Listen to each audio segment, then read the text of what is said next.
কোরবানি চলে এসেছে আর আমি টুকটাক কী প্রিপারেশান নিচ্ছি তাই নিয়ে থাকছে আজকের ব্লগ। আসসালামু আলাইকুম সবাইকে। ঈদ বলে কথা, তাই চলে গিয়েছিলাম পার্লারে। নিয়েও একটি লুক নিব ভাবছি এবার ঈদে। সচরাচর আমি আমার হেয়ারের কোনো সার্ভিস ঈদের সময় নেই না, যদি কোনো আমি ট্রিটমেন্ট নেই, দেখা যায় অন্যান্য সার্ভিস নেই। তো এবার আমি লুক চেঞ্জ করে ফেললাম, back to my old version. এরপর চলে গেলাম মোমো খেতে। ঈদের জন্য আমি এবার বেশ ঘর সাজাচ্ছি। আসলে কোরবানি ঈদে আমার খুব ইচ্ছে করছে যে ঘরটাকে কিছু কিছু নতুন জিনিস দিয়ে সাজাই। এবার আমি আসলে আমার ড্রেস, জুয়েলারি এগুলোর প্রতি ফোকাস না দিয়ে আমি বাসার জন্য কিছু এসেনশিয়াল জিনিস কিনেছি, সেই সাথে ঘর সাজানো জিনিসপত্র। গরু দেখতে দেখতে চলে গেলাম হাতে মেহেদি পড়তে।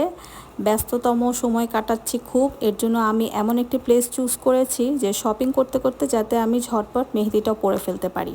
দেখা যায় অনেক কাজকর্মের মধ্যে থাকা হয়, মেহেদির কালার আসতে চায় না, তো এর জন্য আমি 2-3 দিন আগেই মেহেদিটা পরে ফেলছি।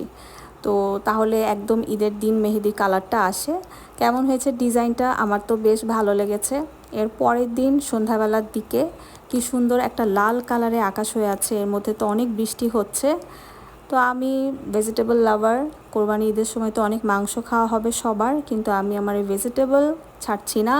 এই রুটিনটা ফলো করার চেষ্টা করব ইনশাল্লাহ, কারণ আমার সাদামাটা খাবার খাওয়াই লাগে। বিভিন্ন রোগবালাই নিয়ে থাকার কারণে আমাকে অনেক অনেক খাবার মেনটেন করতে হয়। তো এর মধ্যে আবার আমরা বের হয়ে গেলাম। এটা হচ্ছে 2-3 দিনের ব্লগ আমি একসাথে সবাইকে দেখাচ্ছি।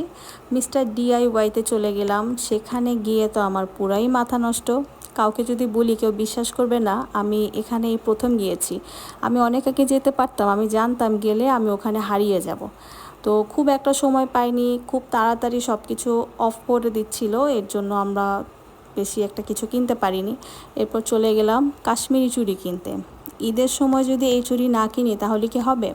রোজার ঈদে দেখা গিয়েছে আমি এরকম চুড়ি খুব একটা পরিনি, কেনা হয়েছিল, তো এবার ভাবছি যে ম্যাচিং করে পরবো। আর এখানে চুড়িগুলো এত বেশি সুন্দর। আবারও চলে গেলাম মোমো খেতে। সব কিছু মিলিয়ে খুব ব্যস্ততম সময় যাচ্ছে, এর মধ্যে খুব আনন্দও করছি। আর মিস্টার DIY থেকে কী নিলাম সেটাও দেখাচ্ছি। এর মধ্যে আমি 2টা আলিবান কিনেছিলাম, খুবই সুন্দর এবং খুব রিজনেবলেই পেয়েছি। এগুলা দেখা যায় এক একটা এক এক প্রাইসের হয়ে থাকে। আর আমি মিস্টার DIY থেকে খুবই এসেনশিয়াল জিনিস কিনেছি। আমার এই হ্যাঙ্গিং টুলটা ভেঙে গিয়েছে, এটা খুব দরকার ছিল। আমি মেনলি গিয়েছিলাম এটার জন্য। এই টি পটটা আমার এত বেশি পছন্দ ছিল, এটা আমি উইশ লিস্টে রেখেছিলাম, তো ভাবছিলাম যে কখনো গেলে ওখান থেকেই নিব। তো ঈদ তাই চলে গেলাম এবং এটাও নাও হয়ে গেল। কেমন হয়েছে অবশ্যই জানাবেন। আর একটা ফ্লোর ম্যাটও নিয়েছি। টুকিটাকি হাবিজাবি অনেক কিছু কেনা হয়েছে। দেখা যায় যে সব কিছু ভিডিও করাও হয় না, এত ব্যস্ততম সময় যায়। এর মধ্যে চুড়ি নিয়ে এসেছি একদম বক্স ধরে। বিভিন্ন কালারের চুড়ি কালেক্ট করছি। তো এই কালারটা আমার খুব ভালো লেগেছে। আজকের মতো এই পর্যন্তই, দেখা হবে নেক্সট ব্লগে।